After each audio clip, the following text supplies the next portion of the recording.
I'm Munmun De Choudhury, and I'm a postdoctoral researcher at Microsoft Research Redmond. And I'm going to talk to you about how we can understand expression of emotion online and what it can tell us about our health and wellness in our lives. We are truly living in an information era today, whether it is sharing information about the little updates about our lives with our friends and family, or it is seeking information about our favorite celebrity or our topic of interest. In fact, 1 in 6 people in the world today is an active user of Facebook.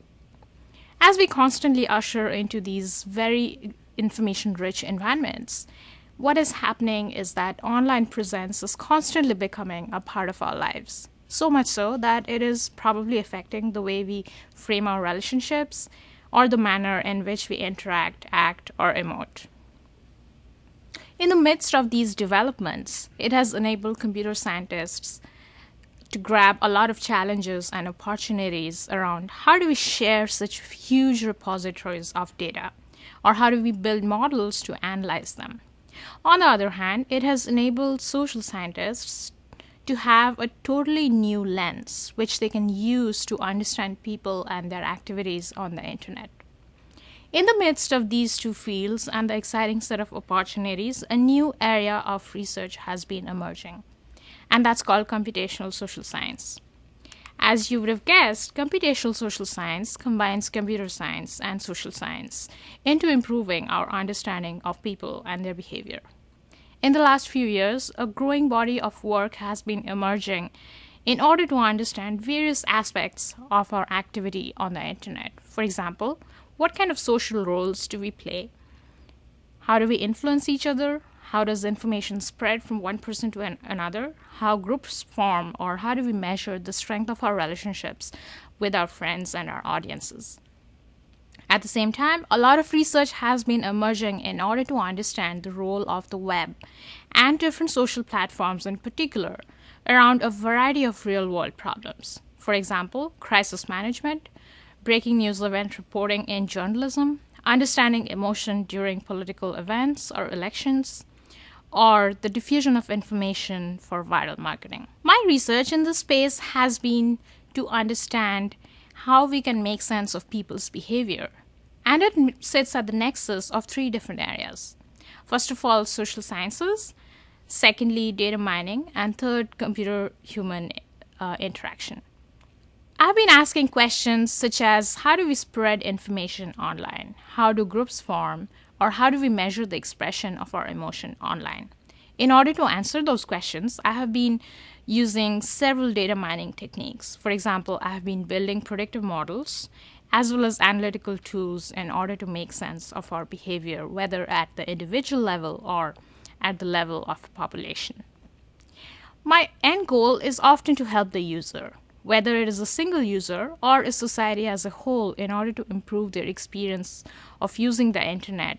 For example, how do we improve search or relevance or the manner in which we seek and consume information?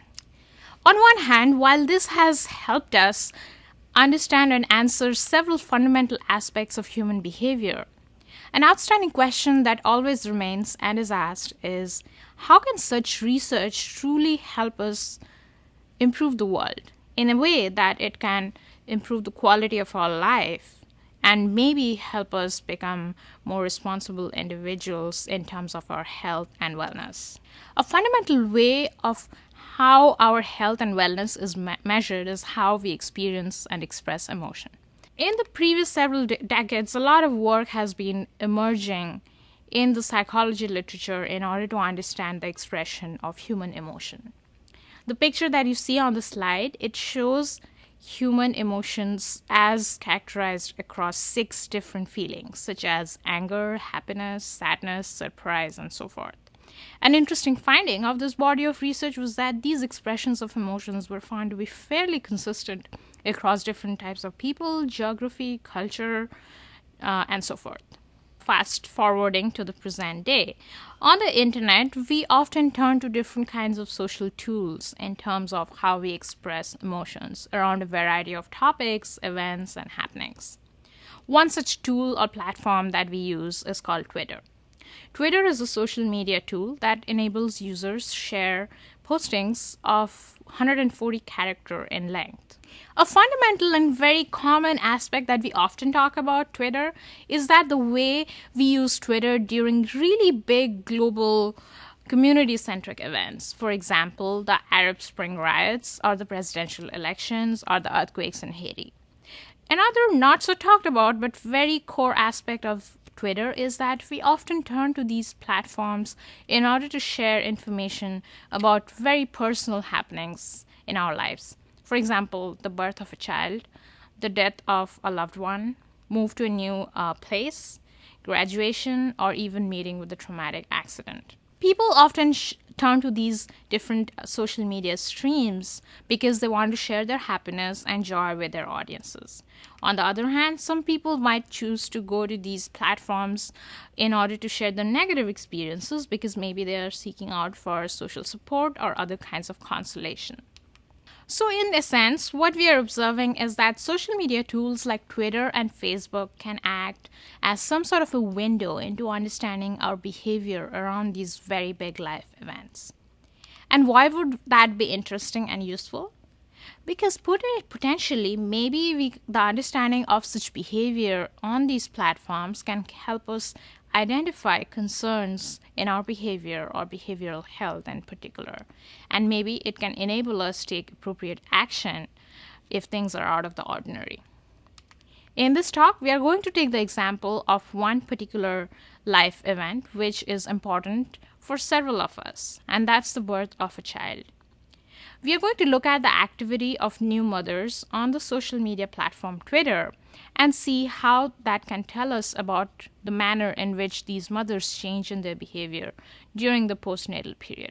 This research is particularly very interesting because it can lead to the development and deployment of low-cost, privacy-preserving intervention systems and other kinds of technologies that these new mothers can use in order to receive social support or more generally in order to help them receive postpartum wellness. So let us see how we did that. We moved on to Twitter and looked for new mothers. In order to do that, we had to look for announcements of childbirth on Twitter. We compiled a big lexicon of how typical childbirth event announcements look like, and we spotted for different kinds of postings on Twitter that seemed to indicate that. In this way, we obtained a set of candidate new mothers, and we adopted a crowdsourcing strategy to obtain and filter noisy responses in that set in order to finally receive a concrete set of new mothers who we thought that were discussing about the birth of the new child. Let us take a look at the kinds of behavior that these new mothers exhibit on Twitter. We compared the behavior of those new mothers with a background cohort, which is the average Twitter user, and we looked at their behavior in the postnatal period compared to the prenatal. If you look at this slide, you'll see that the mothers, which is represented in the beige line, we notice that their behavior changes drastically after the birth of their child, compared to, for example, the average Twitter user. Some examples are their volume of activity goes down, which shows that they're less socially connected. The positivity of their emotion goes down. Negativity, on the other hand, goes up. Similarly, activation, which is the intensity of their emotion, also seems to go down. Let us take a look at some of the actual postings that these mothers are making in the postpartum period compared to the prenatal. In the slide, you'll notice that a lot of the mothers after childbirth are talking about the overwhelming responsibility that they have about taking care of a newborn. They are also complaining about anxiety or panic attacks, and this seemed to show some kind of high self-attentional focus, which is reflected by the raised use of first-person singular pronouns. However, that doesn't seem to be the case with the mothers before the birth of a child. In fact, they seem to be pretty excited about this whole new experience. The question that arises is that presumably not all mothers change in the same manner or to the same degree, right? Some mothers change more than others, and we wanted to investigate that in more detail.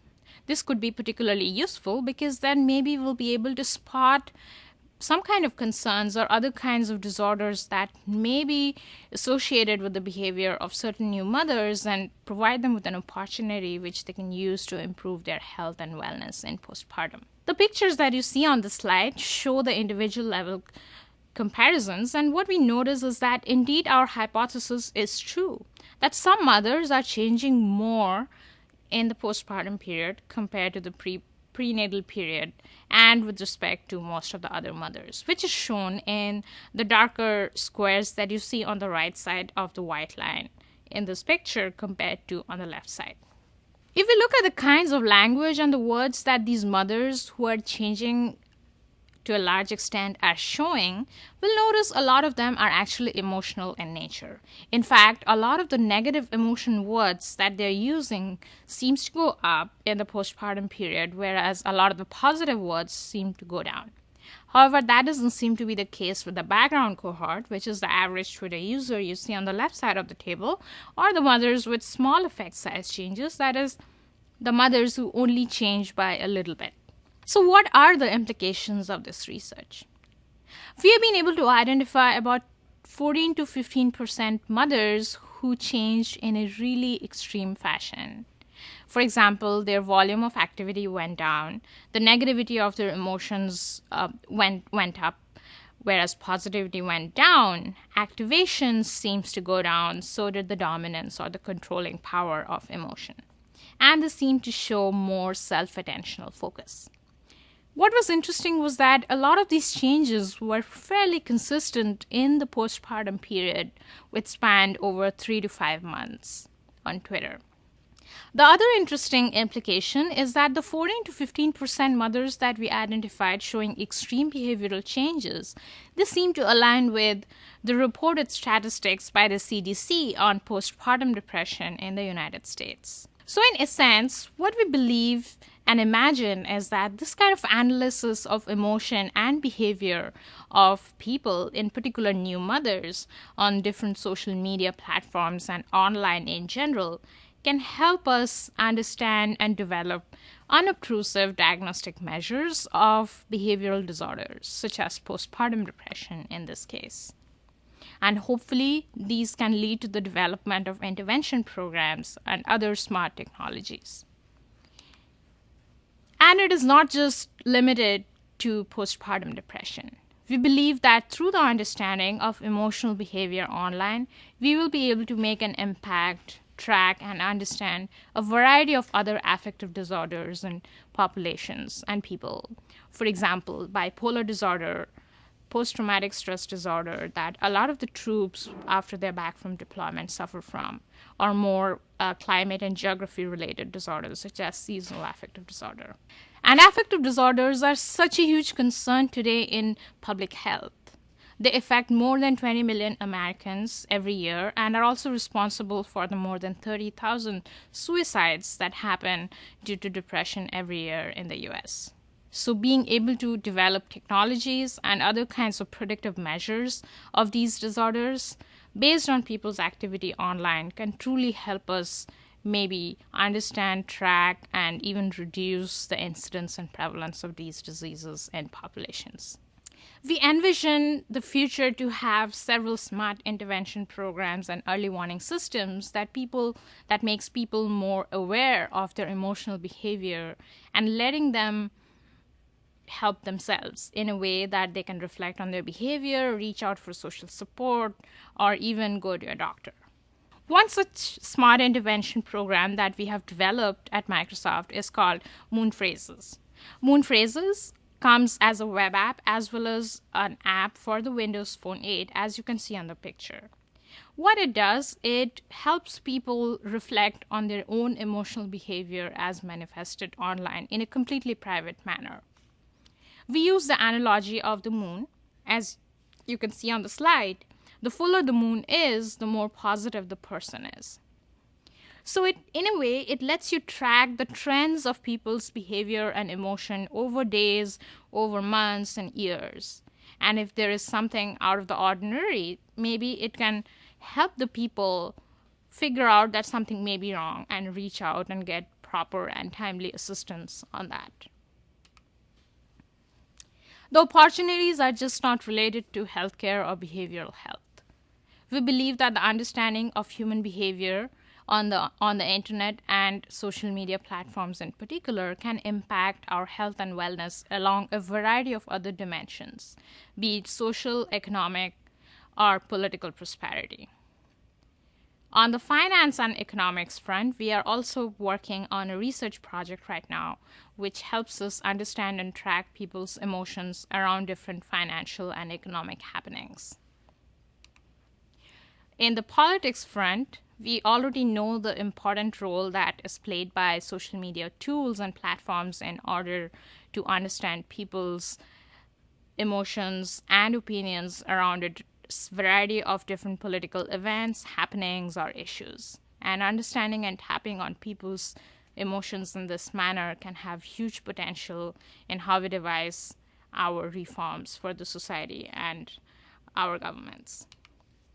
Finally, the opportunities also extend to journalism or reporting or of different types of breaking news events, in the sense that how do we get to true and credible news when something happens in some corner of the world. The road ahead is extremely exciting, and I believe with the petabytes of information that is being generated every day about our activity online, we can truly make a difference into extending our understanding of our emotional behavior online and make a difference to real world problems. I envision building of an healthier and more sustainable society. My research hopes to push on the frontiers of how we make the world a better place and improve the quality of our lives, whether it is in the form of healthful living, making us more responsible individuals socially and economically, or striving towards a more sustainable and green future. I believe that the breadcrumbs of information that is provided online has a lot to offer in that respect. With that, I come to an end of my presentation. Thank you very much.